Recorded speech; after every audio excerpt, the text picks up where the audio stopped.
Assalamualaikum warahmatullahi wabarakatuh. Alhamdulillah wala haula wala quwata illa billah. Asyhadu an la ilaha illallah wahdahu la syarikalah wa asyhadu anna Muhammadan abduhu wa rasuluhu la nabiyya ba'dah.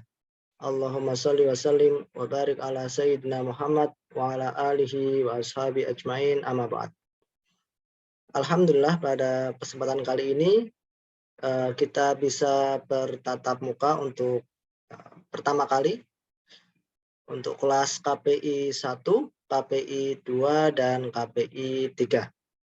Jadi kebetulan untuk mata kuliah Ulumul Hadis untuk kelas KPI ini di semester genap. Sedangkan untuk prodi yang lain seperti PKI, PI, dan PMI itu ada di semester ganjil. Baik, insya Allah pada kesempatan kali ini kita akan membicarakan tentang kontrak kuliah atau kesepakatan dalam pembelajaran mata kuliah Ulumul Hadis. Sebelumnya perkenalkan saya dosen pengampu pada mata kuliah Ulumul Hadis ini. Nama saya Nasruddin Al-Hasani. Pendidikan S1 saya di Al-Azhar Mesir. Kemudian setelah melanjutkan dari Al-Azhar pada takhusus atau spesialisasi hadis, saya melanjutkan di UIN Surabaya. Itu juga di spesialis ilmu hadis. Jadi insya Allah pada mata kuliah ini saya sudah paham betul apa yang perlu untuk disampaikan ke prodi KPI 1, 2, dan 3. Itu perkenalan singkat saya. Langsung saja kita ke kontrak kuliah. Perlu dipahami bersama bahwa untuk kuliahan itu satu SKS sama dengan 50 menit seharusnya. 50 menit tatap muka, kemudian ada penugasan, dan sebagainya. Nah, kalau satu SKS itu 50 menit, kalau 2 SKS itu 100 menit. Seharusnya memang kita dari setengah satu ya, tetapi kita singkat saja atau padatkan saja setengah 2 sampai mungkin jam setengah 3, maksimal jam 3. Karena nanti jam 3 saya mengajar di kelas yang lain yaitu psikologi. Lalu bagaimana Pak untuk jam setengah 1 sampai setengah 2-nya itu diganti dengan penugasan. Kemudian yang nomor 2 di sini ada penilaian tugas. Nah, penilaian tugas meliputi tugas yang dikumpulkan dan keaktifan serta sopan santun. Jadi mata kuliah Ulumul Hadis ini sangat erat dengan agama, sangat erat dengan akhlak. Bahkan Rasulullah SAW bersabda, "Innama bu'istu liutamima makarimal akhlak." Sesungguhnya aku diutus di muka bumi ini, yaitu tujuannya untuk apa? Untuk menyempurnakan akhlak manusia. Diharapkan dalam mata kuliah Ulumul Hadis ini tidak hanya paham akan ilmunya saja, tetapi juga meningkat secara akhlaknya. Jadi secara sopan santun, bagaimana kalian berakhlak menghubungi dosen misalnya, berkomunikasi dengan dosen, kemudian pengumpulan tugas, bertanya tentang nilai, bertanya tentang teknis. Jadi itu termasuk di dalam akhlak. Dan penilaian akhlak ini masuk dalam nilai penugasan. yang mana penugasan itu mendapat jatah 30%. Selain itu, ada juga keaktifan. Dalam tugas ini ada keaktifan. Jadi keaktifan itu apa? Keaktifan itu ketika seorang semakin sering bertanya, maka dia semakin mendapat nilai lebih. Jadi nanti ketika perkuliahan itu nanti diberi kesempatan untuk bertanya. Nanti tidak ada batasan berapa yang ingin bertanya. Jadi semakin banyak kalian bertanya, semakin banyak pula nilainya. Nah, dalam perkuliahan untuk ulumul hadis ini, nanti ada yang namanya notulen. Notulen itu nanti tugasnya untuk mencatat siapa saja yang bertanya, nama dan NIM-nya, dan kemudian nanti dikumpulkan ke link yang sudah disediakan. Jadi ini karena kita menggunakan media Zoom, bisa nanti dipartisi atau dibagi menjadi 3 ruang dengan breakout room. Pastikan nanti ketika kalian masuk breakout room, kalian sudah menggunakan Zoom yang terbaru. Karena jika belum menggunakan Zoom yang terbaru, biasanya tidak bisa masuk secara mandiri ke breakout room. Pastikan Zoom di HP atau Zoom yang ada di laptop sudah versi yang terbaru. Setelah masuk breakout room, kemudian yang bertugas menjadi presentator, dia mempresentasikan apa yang sudah dia tulis. Kemudian setelah mempresentasikan, diberi kesempatan untuk bertanya. Nanti ditengahi oleh seorang moderator. Kemudian ketika seorang bertanya, maka notulen mencatat nama dan NIM-nya.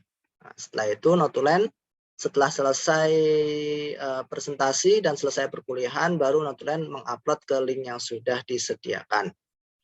Ini berkenaan dengan penilaian yang pertama, penugasan atau tugas sebanyak 30%. Kemudian yang nomor 3, di sini penilaian UTS. Jadi nanti itu nilai UTS 30% dari total keseluruhan. Kalau nilai UTS bagus 30% dan aktif nilai penugasan bagus, maka dia sudah mendapat nilai 60%. Selanjutnya nilai yang akhir yaitu penilaian UAS, nanti 40%.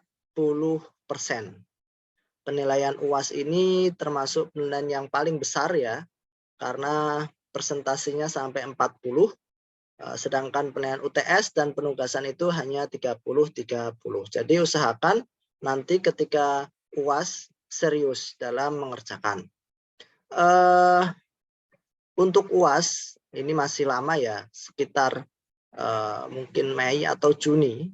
Jadi nanti akan ada tugas lapangan. Jadi setiap saya perkuliahan itu di akhir semester itu pasti akan ada tugas lapangan. Jadi kuliah tidak seperti sekolah. Kalau sekolah hanya di kelas terus, kalau kuliah itu justru diminta untuk turun atau terjun ke lapangan. Jadi nanti akan ada penjelasannya tersendiri itu nanti mungkin beberapa minggu sebelum ujian akhir semester. Ini berkenaan dengan penilaian. Jadi ini harus kita sepakati dan harus kita pahami bahwa penilaian tugas 30%, penilaian UTS 30%, penilaian UAS 40%. Ini sebenarnya presentasi ini umum digunakan untuk mata kuliah yang lain. Tetapi tergantung kebijakan dosen masing-masing. Ini dengan presentasi yang standar yang saya gunakan di mata kuliah Ulumul Hadis ini. Kemudian minimal kehadiran. Jadi karena kita menggunakan sister, maka minimal kehadiran itu 75%. Untuk perkuliahan pertama itu memang seharusnya minggu kemarin ya. Tapi kemarin saya melihat ada mungkin masih banyak teman-teman yang belum masuk ke kelas, belum masuk sister, berkenaan dengan UKT atau KRS dan sebagainya. Jadi saya kasihan karena tidak tahu kontrak kuliahnya bagaimana. Nah, sekarang sudah 90%, maka mau nggak mau harus mulai perkuliahan awal untuk mata kuliah Ulumul Hadis. Nah, yang namanya sister itu lebih ketat. Kalau di semester sebelumnya kalian masih menggunakan LMS. Semester sekarang semua mata kuliah sudah harus menggunakan sister. Nah, kalau seandainya semester sebelumnya dengan LMS, itu ketika kalian absen 3 kali, 4 kali, 5 kali, 10 kali, itu tidak terdeteksi di sister. Nah, berhubung sekarang semua e-learning, e-learningnya, kemudian absensinya, semua sudah di sister, jadi ketika tidak hadir ya, tidak dicentang oleh dosennya di kehadiran di sister, nilai itu nggak bisa masuk kalau kurang dari 75%. Nah ini ya karena kebijakan dari pusat seperti itu, maka kalian usahakan selalu hadir dalam perkuliahan. Tidak hanya mata kuliah Ulumul Hadis, tapi juga di mata kuliah yang lain.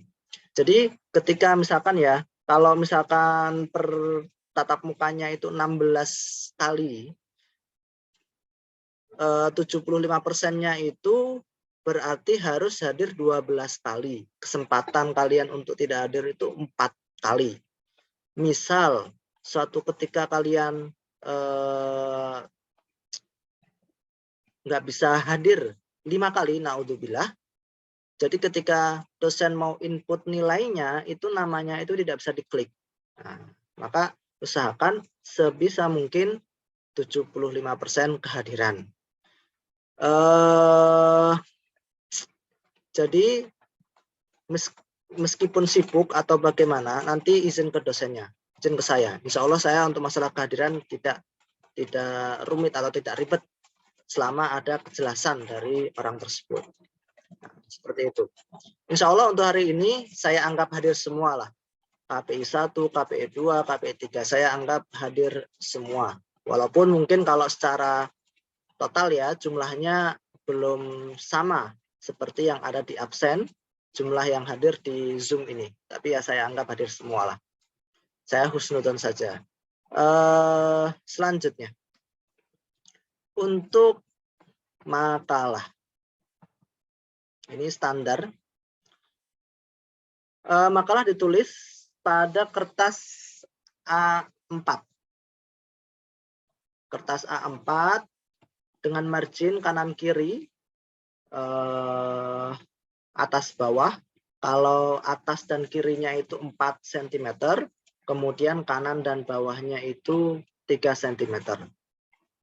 Cover berisi judul, logo, dosen pengampu, anggota kelompok, tulisan UIN khas Jember, alamat UIN, dan tahun. Ini masih standar lah ya.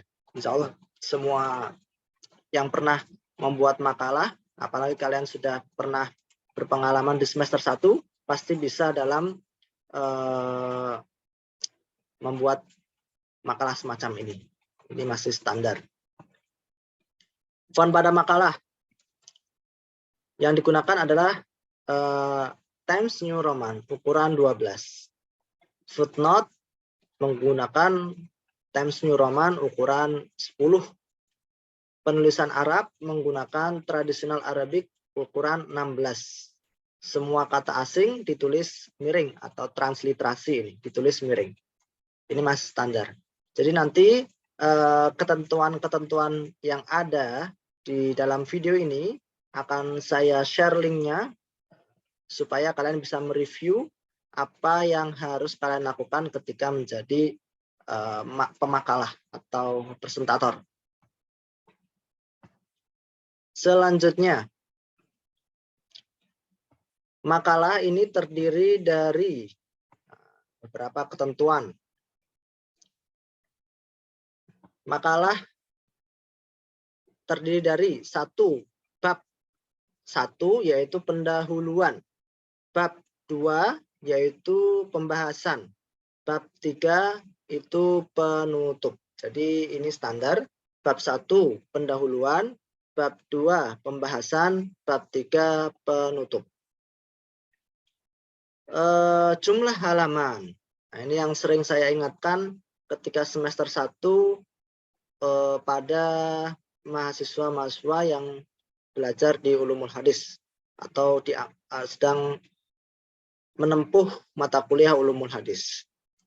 Yaitu ketentuan jumlah halaman minimal pada pembahasan itu adalah 10 halaman. Jadi tadi kan ada bab pendahuluan, bab 2 pembahasan, bab 3 penutup. Nah, bab 2-nya saja itu minimal 10 halaman. Jangan sampai kurang dari itu. Nah, jadi saya pengalaman yang tahun-tahun kemarin itu anak bikin makalah itu cuma 5 halaman. Itu pun pendahuluan sudah dihitung, penutup sudah dihitung. Jadi pembahasannya itu cuma 3 halaman. Maka diharapkan supaya ketika membuat makalah itu serius, buat makalah bab 2-nya saja atau pembahasannya saja itu 10 halaman.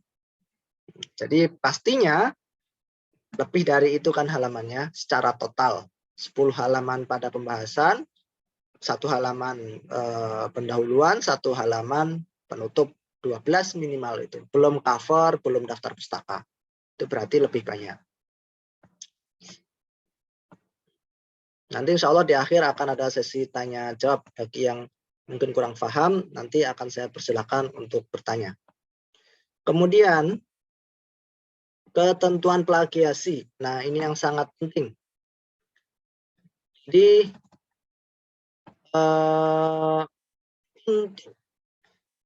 mata kuliah Ulumul Hadis, dan ini sudah diterapkan di semester 1 di kelas PKI, kelas PMI, dan kelas Psikologi Islam menggunakan cek Turnitin, aplikasi Turnitin, aplikasi plagiasi atau website untuk cek plagiasi Turnitin. Nah, batas plagiasi dengan Turnitin itu 30%. Batas plagiasi maksimal itu 30%, tidak boleh lebih dari situ. Misalkan ada si A ini satu kelompok pertama, dia mencek plagiasi, kemudian kok 35 atau 33 nggak bisa sampai 30% dan besok dia presentasi, maka di-share ke grup makalahnya, hasil cek plagiasinya yang 30% itu, kemudian besoknya presentasi. Nah, setelah presentasi, nanti kan ada revisi. Revisi makalah itu nanti di akhir semester, sebelum UAS, masih ada waktu berbulan-bulan kan itu, nanti bisa dikurangi lagi, sehingga menjadi 30%. Dapat difahami ya? Jadi supaya membuat makalahnya serius, tidak copy-paste dari internet dan sebagainya, dan kalian benar-benar paham terhadap apa yang kalian tulis, karena kalau seandainya membuat makalah asal-asalan, ya sudah, ketika dia belajar mata kuliah A, setelah selesai dan ujian mata kuliah A, dia nggak dapat apa-apa. Nah, ini yang tidak saya harapkan. Jadi saya sangat husnudon kepada kalian mampu dan bersemangat dalam mata kuliah ini, Ulumul Hadis, dan serius dalam membuat makalah. Makalah ini ketika bagus, maka nilainya juga akan menjadi bagus.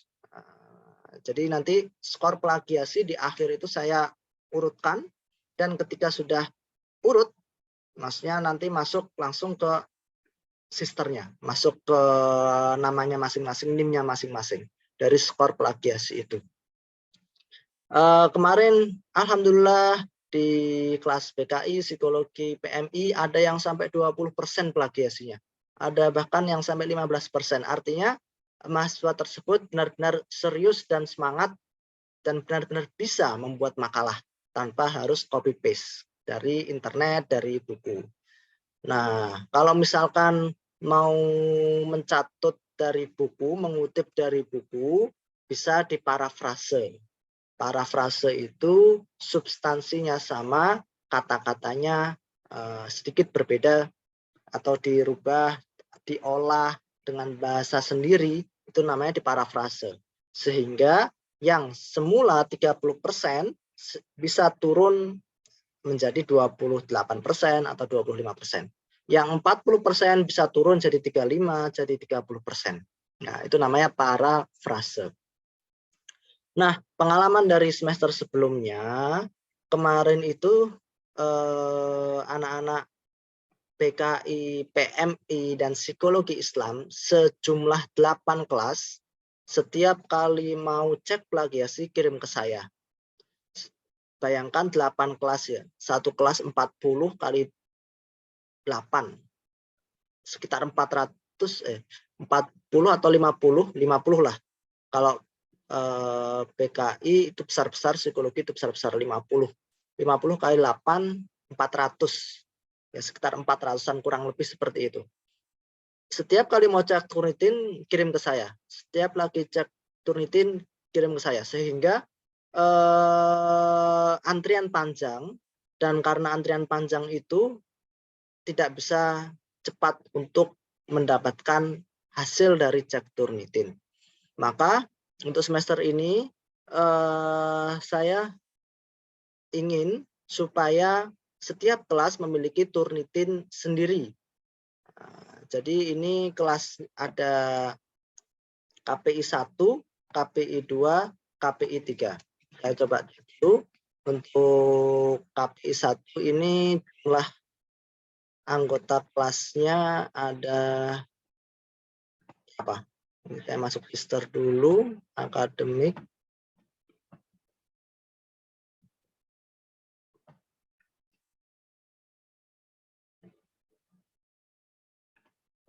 Perkuliahan,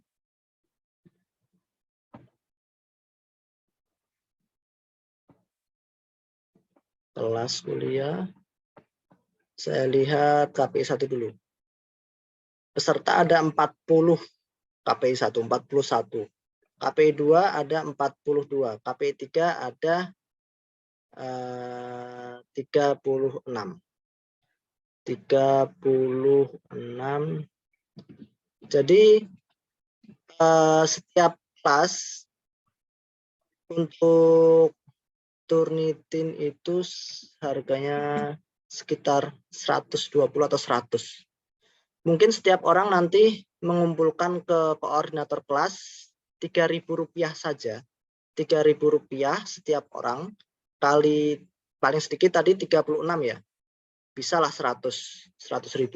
Nanti saya orderkan Turnitin untuk 6 bulan 1 semester full, kalian bisa gunakan Turnitin itu.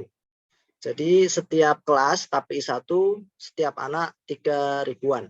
Nanti dikumpulkan ke koordinator kelas, dan koordinator kelas menghubungi saya, transfer, nanti saya pesankan Turnitin untuk kelas KPI 1. Jadi KPI 1 sendiri, KPI 2 punya akun sendiri, KPI 3 punya akun sendiri. Nah, Turnitin ini bisa kalian gunakan selama 1 semester, tidak hanya pada mata kuliah Ulumul Hadis, bisa kalian gunakan untuk mata kuliah yang lain selama 1 semester. Jadi dapat difahami ya. Supaya apa tujuannya? Tujuannya supaya tidak ada antrian. Kemarin ratusan orang yang WA saya cek Turnitin, sehingga saya harus balas satu-satu, antriannya berhari-hari. Jadi apalagi kalau sudah menjelang UAS, pengumpulan revisi, mereka satu orang terkadang Turnitin 5 kali, 10 kali. Nah, kalau seandainya terpusat ke saya, kasihan nanti antriannya panjang. Maka setiap kelas saya kasih username password. Jadi KPI 1 punya username password sendiri, KPI 2 punya username password, KPI 3 punya username password Turnitin. Masuk langsung ke turnitin.com. Setiap anak 3.000 dikumpulkan ke koordinator kelas. Insya Allah 3.000 murah ya. Kalau pulsa aja kan 10.000 kan. Ini cuma 3.000 saja. Dikumpulkan ke koordinator kelas. Nanti koordinator yang mengumpulkan ke saya. Usahakan sebelum presentator pertama ya, kalau bisa, untuk mengumpulkan uang sewa Turnitin itu. Jadi nanti bisa kalian gunakan semaksimal mungkin. Nanti sampai 1 semester. Kalian cek sendiri Turnitinnya, misalkan 35, bagian yang dianggap plagiasi itu, yang ada warnanya itu, kalian rubah, dikurangi lagi, dikurangi lagi, dikurangi lagi. Jadi kalian bisa cek Turnitin sendiri, mandiri. Nah, sehingga sesuai dengan ketentuan batas maksimal plagiasi itu 30%. Baik, ini berkenaan dengan cek plagiasi. Footnote dan pengumpulan makalah. Baik, untuk footnote, kita menggunakan footnote Chicago Style 17 Edition, full note with image. Ada istilah body note ya, ada istilah footnote. Jadi kelemahan kakak-kakak kelas kalian yang bahkan sudah skripsi loh ya, penulisan footnote-nya masih salah. Maka ini tugas berat bagi dosen-dosen di semester awal. Benar-benar harus bisa mengajari bagaimana cara menulis footnote yang benar. Untuk awal presentasi jangan takut salah. Kalian buat saja sebisa kalian. Nanti akan saya perbaiki, dipoles lagi, sehingga nanti targetnya ketika sudah selesai UAS, kalian bisa menulis footnote dengan benar. Penulisan footnote daftar pustaka menggunakan aplikasi Zotero dan Mendeley. Saya sudah membuat tutorialnya, videonya dengan Zotero atau Mendeley. Jadi kalian bisa praktekkan sendiri di rumah bagaimana cara menggunakan footnote atau membuat footnote dengan Zotero Mendeley. Insya Allah kalau menggunakan Zotero dan Mendeley lebih mudah membuat footnote-nya, lebih cepat. Karena ketika menulis footnote di bagian intinya, bagian pembahasannya, kemudian otomatis daftar pustaka itu juga dibuatkan oleh Zotero dan Mendeley dan sesuai dengan formatnya. Nanti akan saya share linknya tutorial di grup kelas masing-masing. Syukur-syukur di antara kalian sudah ada yang pernah menggunakan aplikasi Zotero dan Mendeley. Ini sangat bermanfaat sekali, apalagi nanti ketika kalian sudah membuat penelitian atau mini research, PKL, PPL, kemudian nanti menulis skripsi, kalian akan sangat butuh sekali dengan aplikasi semacam ini, yaitu Zotero dan Mendeley. Dia itu aplikasi untuk membuat footnote secara otomatis. Soft file dikirimkan ke grup H-1 dengan menyertakan screenshot atau foto dari Turnitin. Jadi yang di-share di grup H-1. H-1 itu kan perkuliahan hari Kamis ya. Berarti hari Rabu itu seharusnya sudah di-share makalah dan hasil cek Turnitin yang maksimal 30% itu.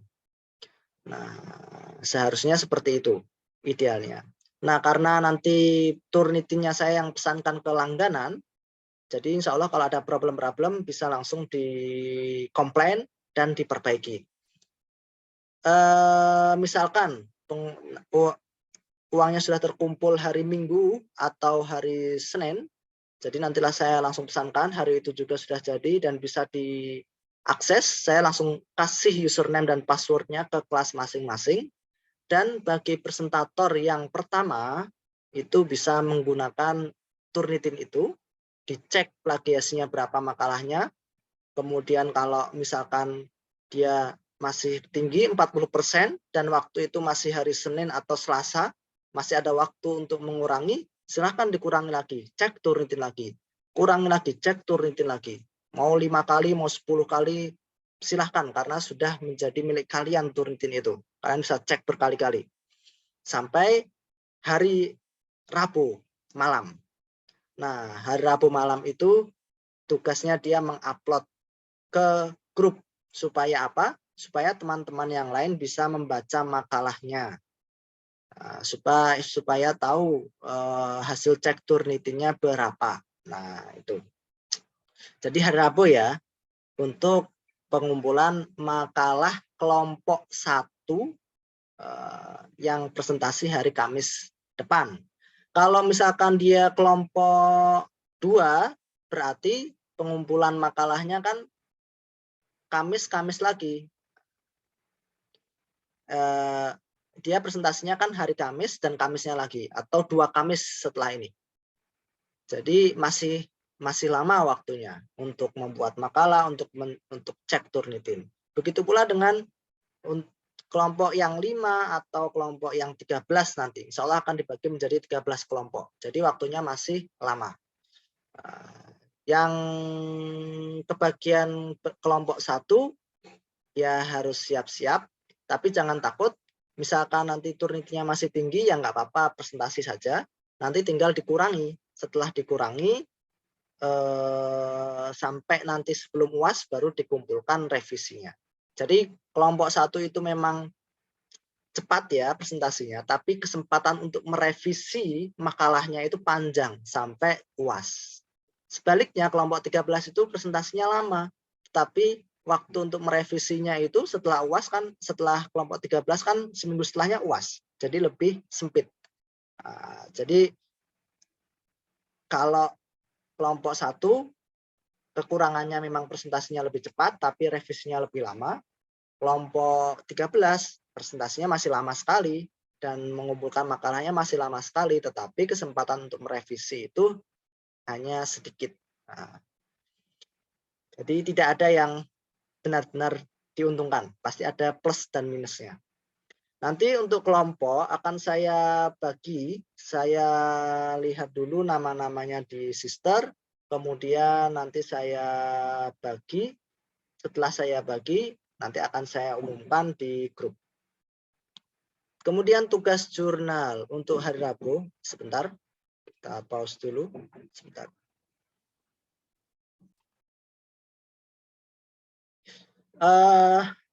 Selanjutnya di bagian paling bawah, tugas jurnal. Tugas jurnal diupload setiap hari Rabu jam 11.30 atau setengah 12 siang sampai jam setengah 1. Nah, jadi di mata kuliah saya itu pasti ada tugas untuk membaca jurnal. Jurnal yang dimiliki oleh Fakultas Dakwah itu jurnal Al-Hikmah At-Tatwir, kemudian ada jurnal Sosiokon itu BKI, jurnal PMI, jurnal MD, jadi ada banyak jurnal. Nanti akan saya share link ke grup tugas membaca jurnal atau meresum jurnal. Ini penting karena mahasiswa sekarang ini itu lebih banyak membaca sosial media daripada membaca karya ilmiah. Lebih banyak membuka Facebook atau TikTok daripada membuka buku. Nah, maka budaya akademik semacam ini perlu untuk digalakkan untuk membaca jurnal. Jadi nanti mulai Rabu depan, Rabu pagi akan saya share. Silakan membaca jurnal ini, kemudian diresum. Resumnya tidak perlu panjang-panjang, maksimal 1 halaman, tidak boleh lebih dari itu. Nah, apa yang kalian pahami dari jurnal ini? Setelah resum itu ditulis, tidak perlu ditulis tangan, tetapi diketik, kemudian dikumpulkan di link yang sudah disediakan. Dapat difahami ya? Jadi setiap hari Rabu itu ada tugas untuk membaca jurnal.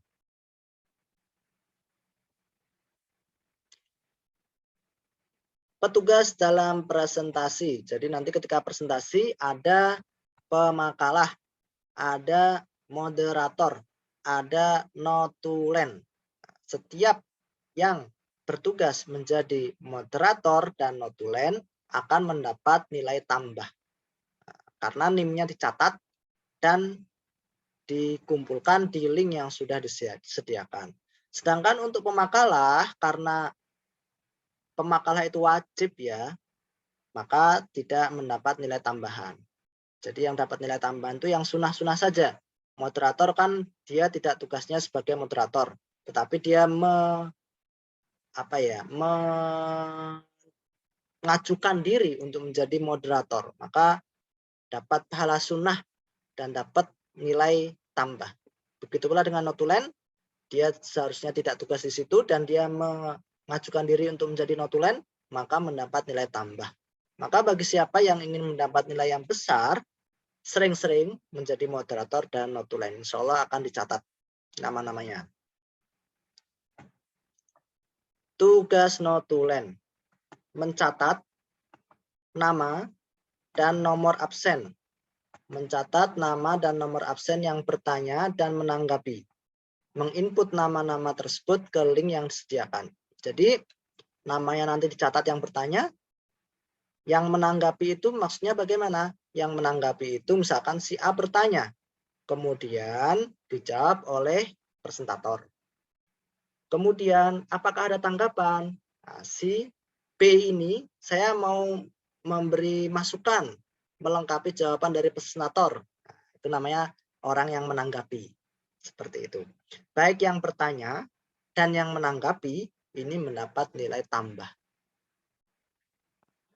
Baik, mungkin itu saja kontrak belajar muqaddimah pada mata kuliah Ulumul Hadis yang singkat ini, dan sekarang sudah jam 2 atau setengah 3.